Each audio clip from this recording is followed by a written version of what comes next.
Hi everybody, I wanted to make a quick video today about what happened in the Tara Reid trial. Wanted to also tell you guys there's going to be no trial tomorrow for some reason, so no trial video tomorrow.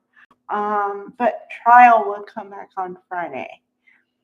Okay, so today was interesting and boring in a way, and I say boring, but boring is what you want because if it's exciting in any way, that means something has been uncovered or witnesses not telling the truth or there's something going on. So you want boring in a way.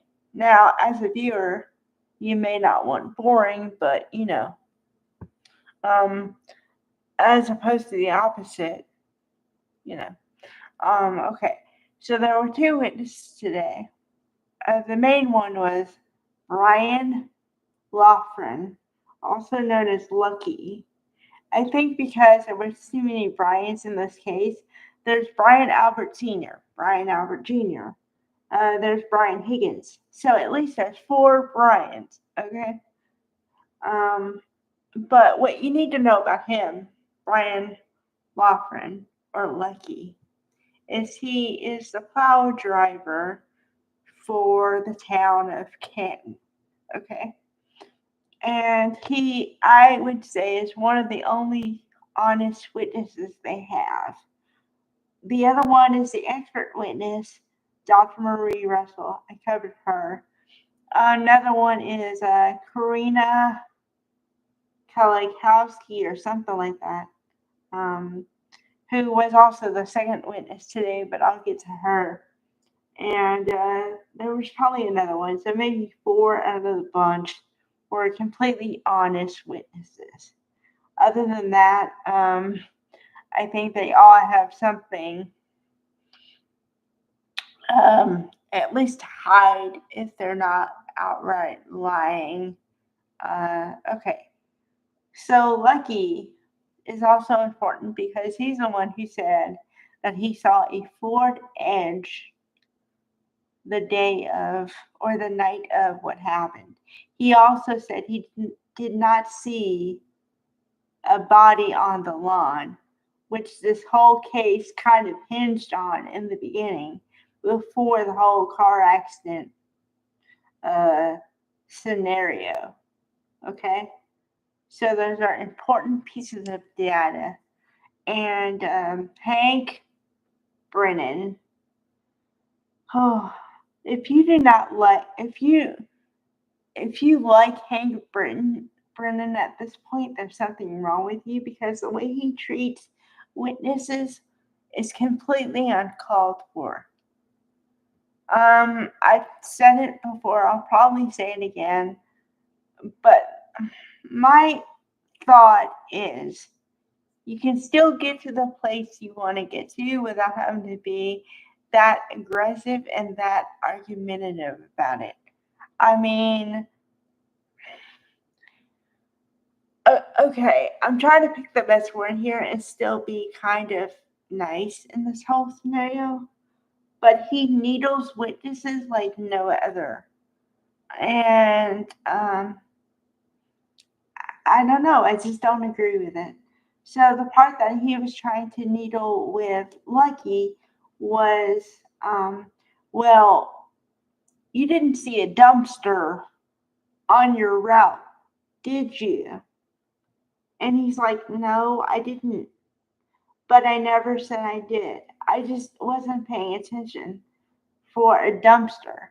So he was trying to equate that to, well, if you didn't see a dumpster, maybe the body was there or something, but you didn't see it because you weren't paying as much attention as you thought you were or you said you were.